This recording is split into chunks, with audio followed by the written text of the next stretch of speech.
Bom, meus amigos, nós vamos hoje refletirmos juntos sobre o trabalho, nesse dia que comemoramos o Dia do Trabalho, mas analisarmos sobre uma perspectiva mais ampliada acerca do valor do trabalho. Compreender o valor do trabalho não só sob o aspecto que atende às nossas necessidades, mas também as necessidades materiais, mas também atende às nossas necessidades espirituais, de progresso, de evolução do espírito. É dentro dessa visão que nós vamos analisar. Nós poderíamos perguntar então, se o trabalho ele é tão importante, por que ainda nós não conseguimos compreender?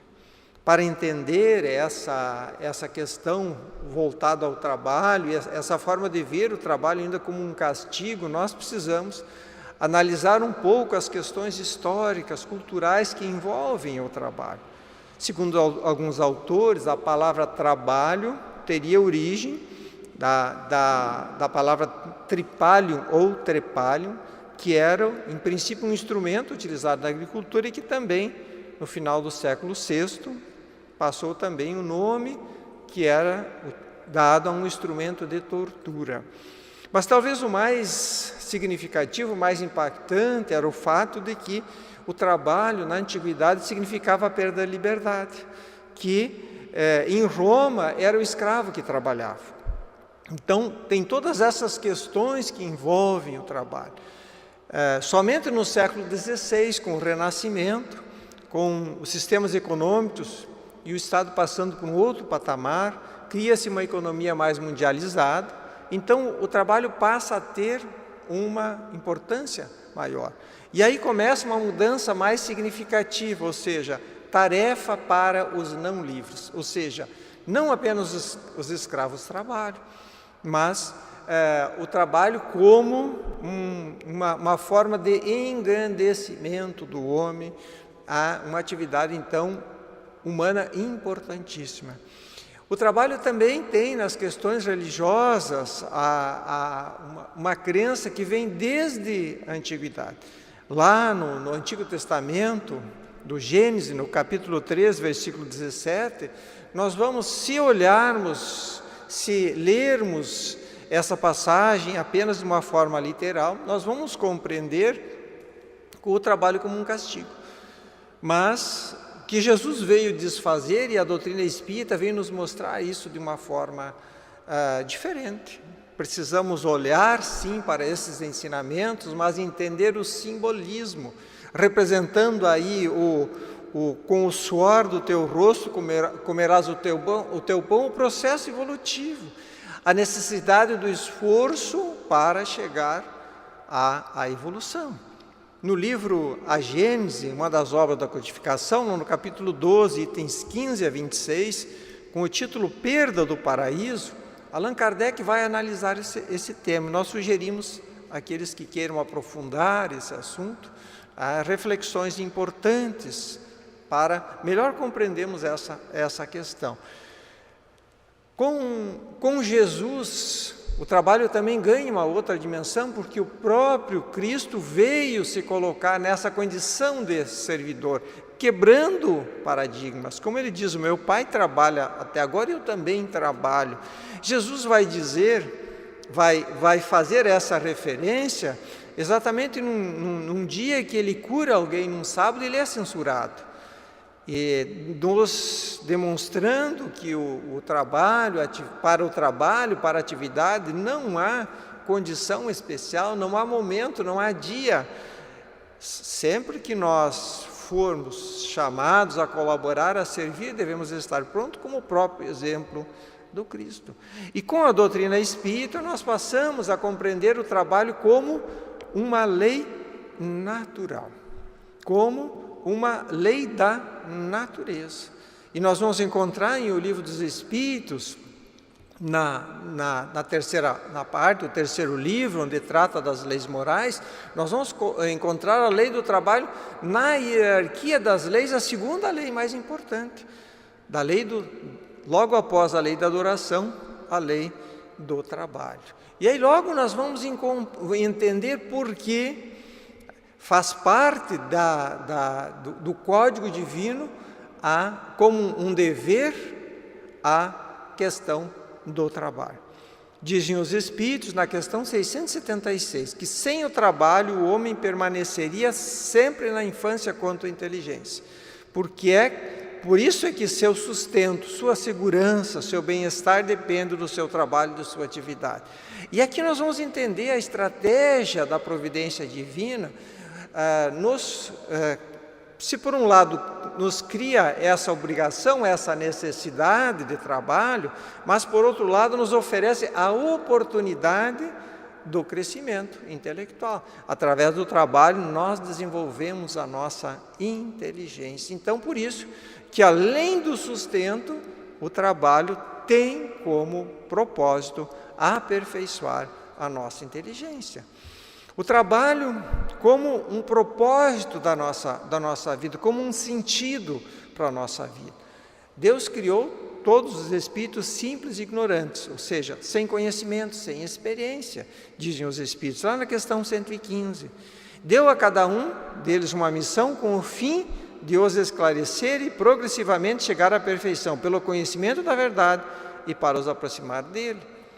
Então, todos temos o mesmo ponto de partida. Fomos criados, espíritos simples, sem experiência, sem conhecimento, para que através do esforço próprio, através do trabalho, pudéssemos ir através das múltiplas encarnações, ir gradativamente passando pelas mais variadas etapas da evolução até chegarmos à plenitude.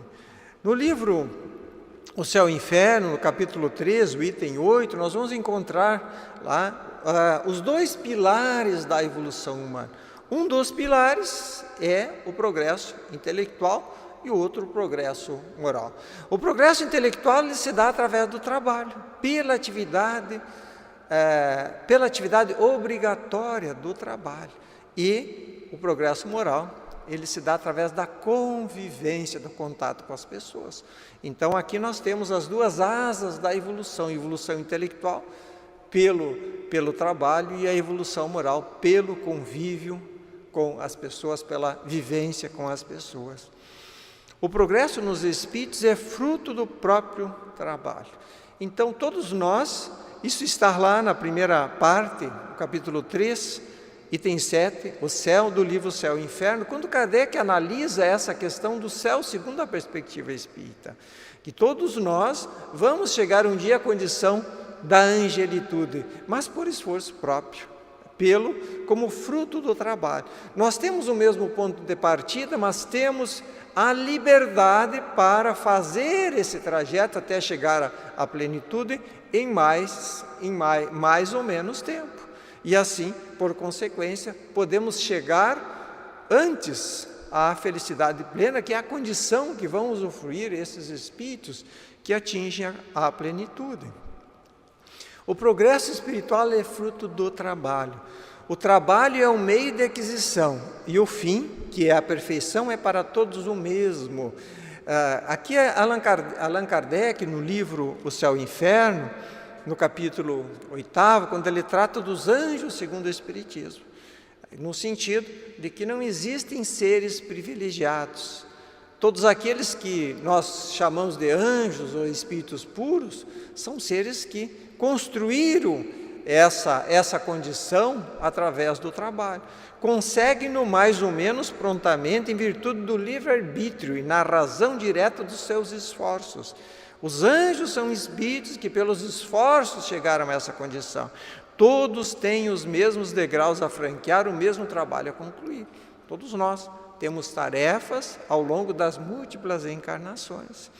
O caminho da felicidade a todos se abre, amplo, como a todas as mesmas condições para atingi-la. Deus fez da felicidade o prêmio do trabalho e não do favoritismo, para que cada qual tivesse seu mérito.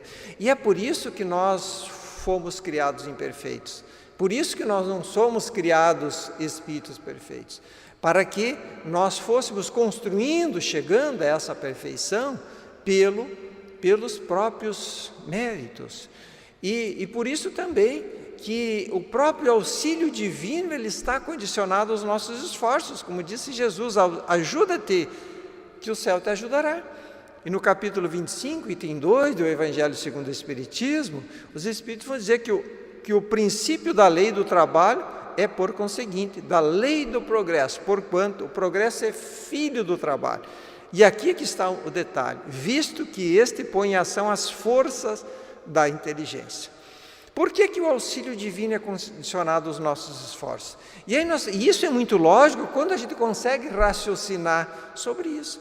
Diante de uma dificuldade, diante de um obstáculo, nós somos obrigados a reunir as nossas forças, a pensar, a refletir e assim colocando em ação as nossas forças da inteligência para vencer o obstáculo. E assim nós crescemos. Agora, se eu não estou fazendo nenhum movimento nesse sentido, é muito lógico, muito justo que eu não receba o auxílio divino, porque a dificuldade ela não está cumprindo a sua função. E é por isso também que nós precisamos compreender, por isso que nós passamos por dificuldade, por isso que nós temos as lutas terrenas. É exatamente porque se nós não tivéssemos obstáculos a vencer, dificuldades, ou como dizem os Espíritos, as vicissitudes do mundo terreno, nós permaneceríamos estacionários.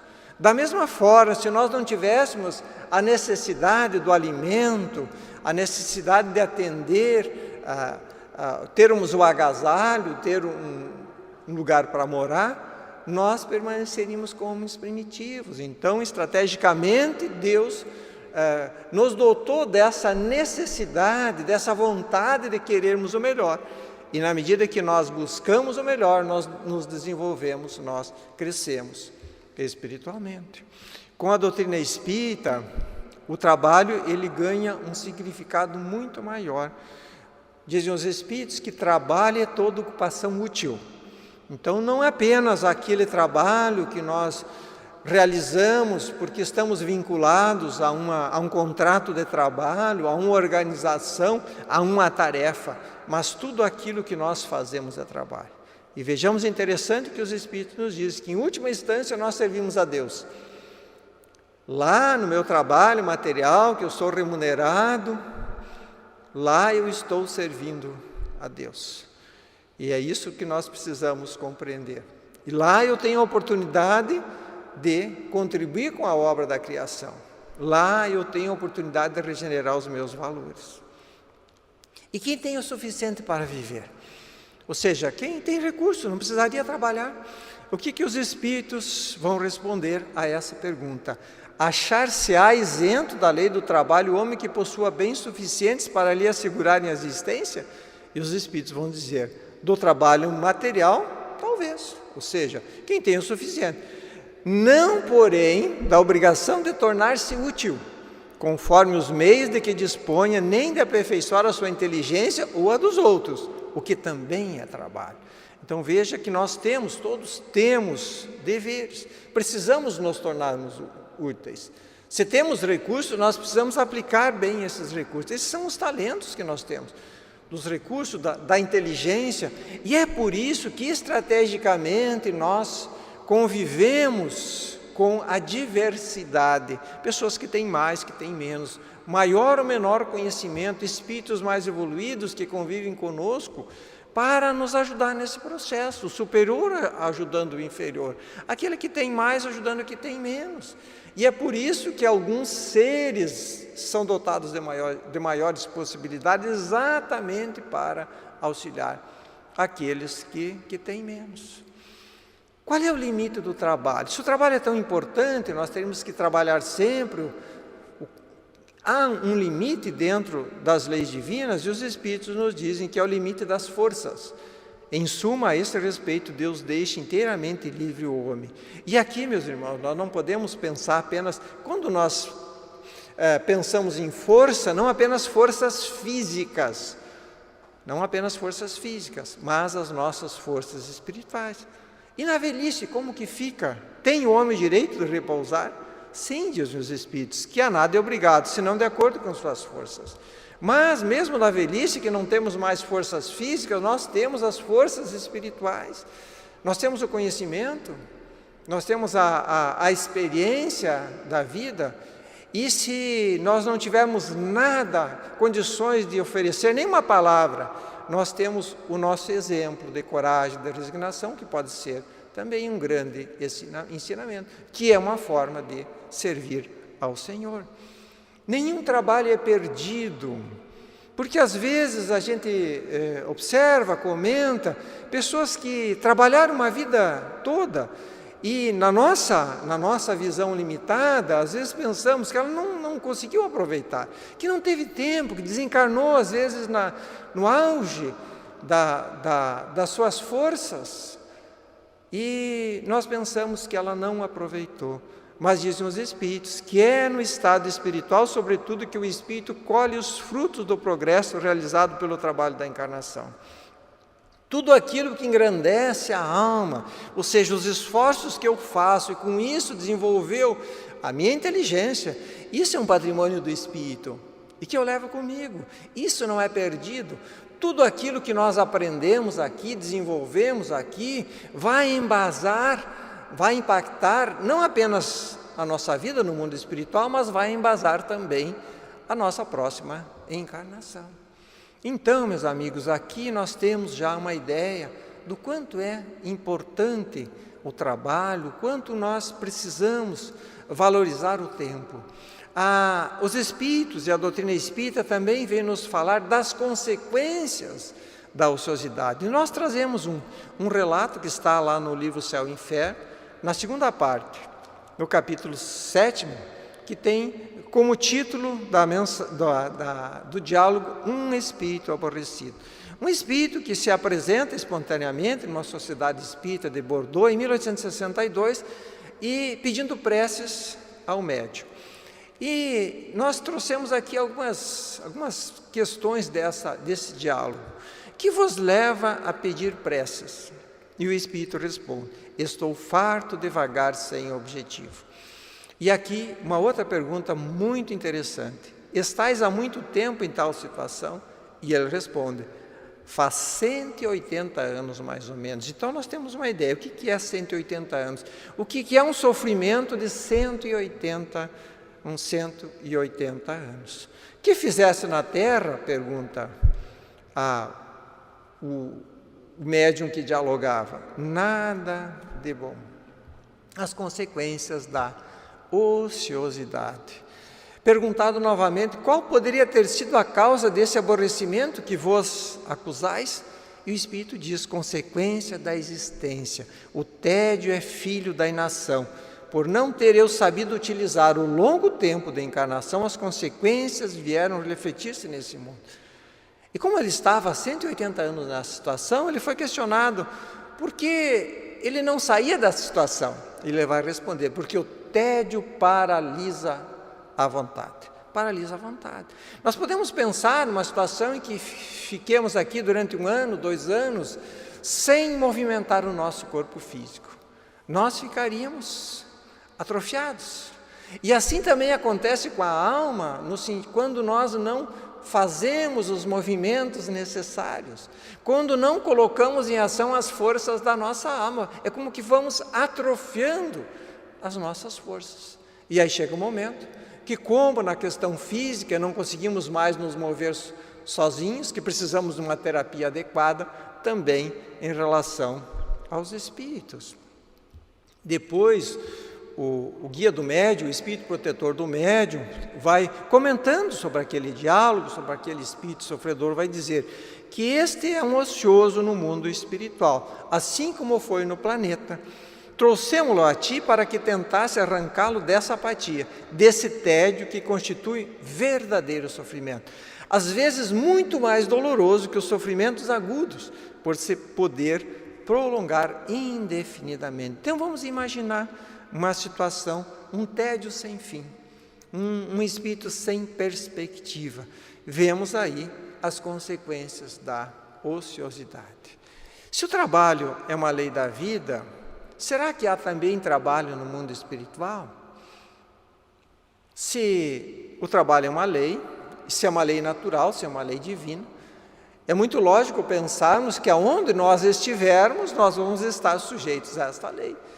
Então é muito certo que também há trabalho. E os Espíritos nos dizem que é muito trabalho, que há muita atividade. Nós trouxemos aqui para ilustrar algumas falas, alguns fatos relatados por André Luiz Espírito, que está no livro Nosso Lar, e que ele demonstra a importância do trabalho.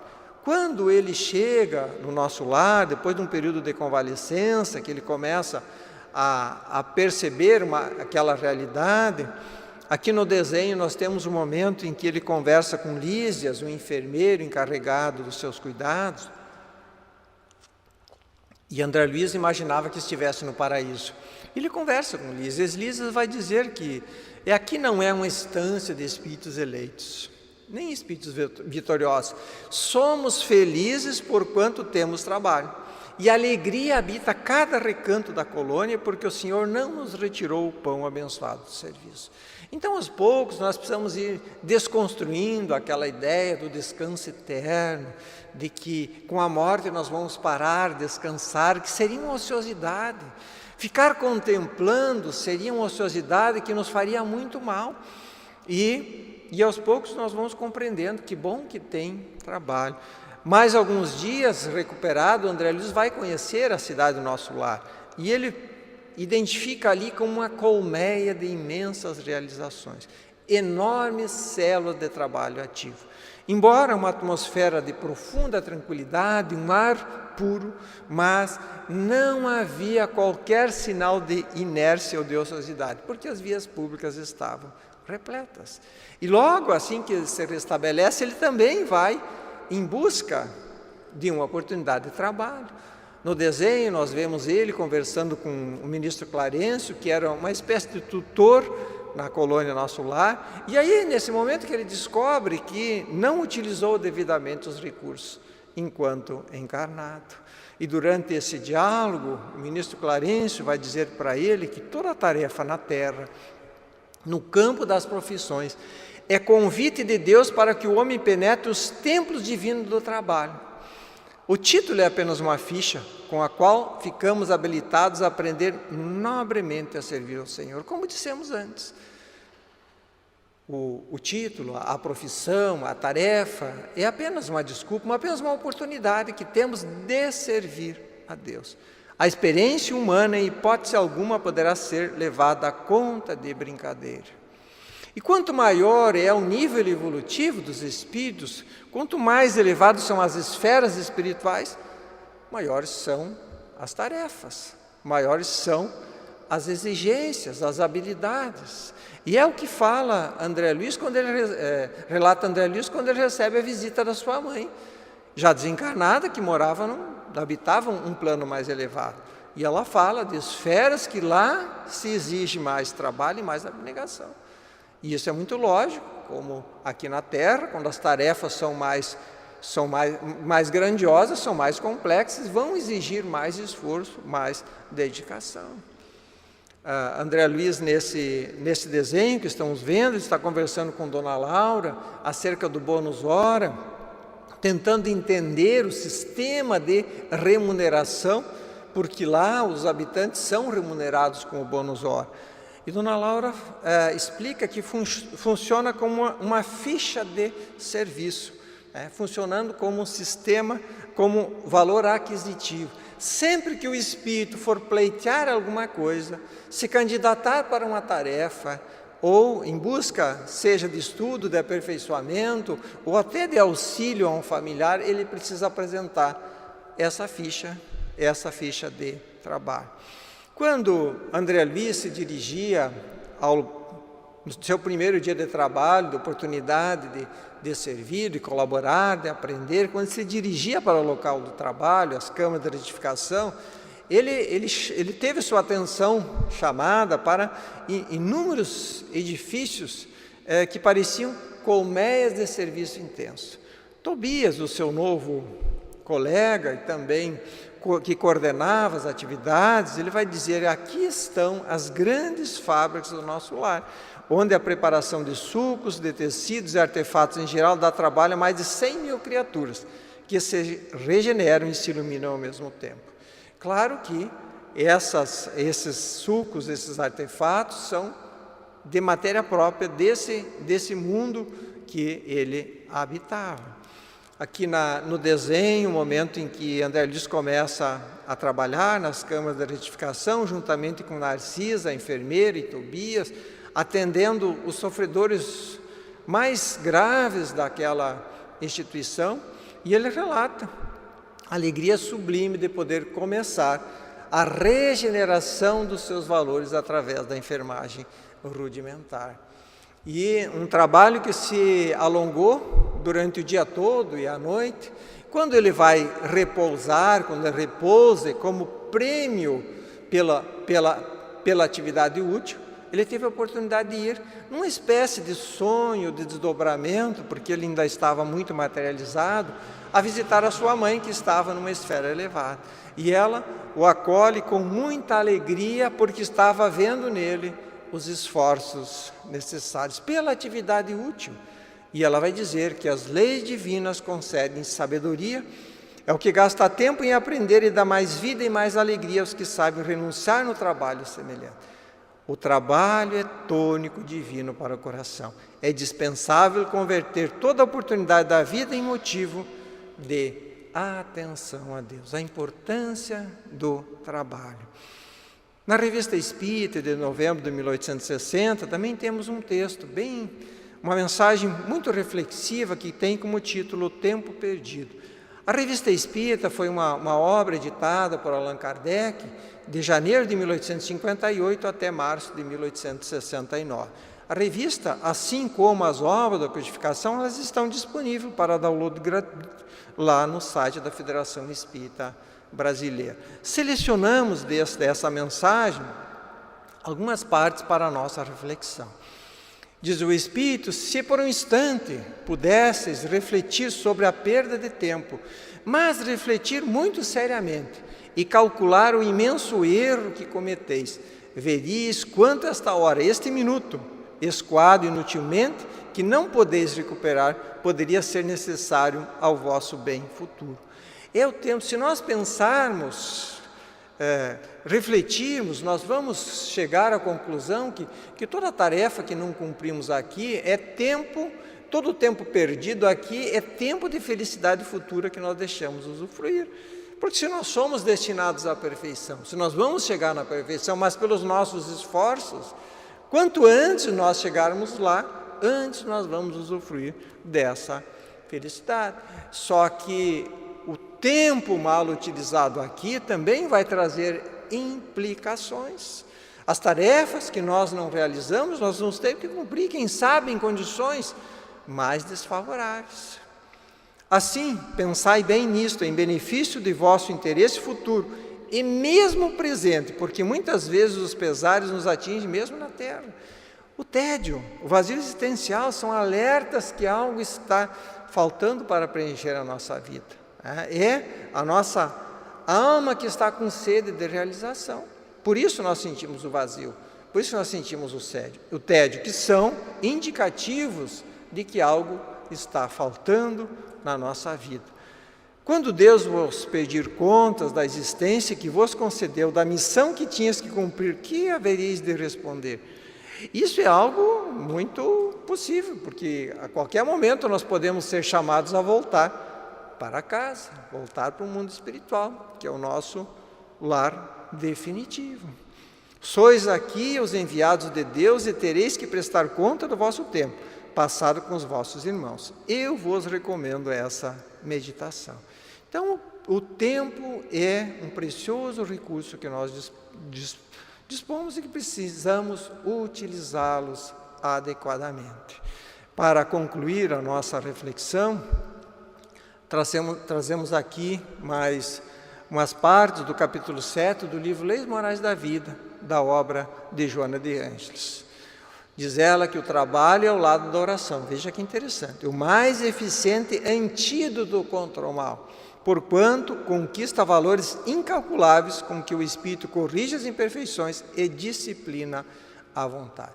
A importância do trabalho e do esforço. Lembrando que aqui os Espíritos estão se referindo a toda atividade útil, não apenas o trabalho material.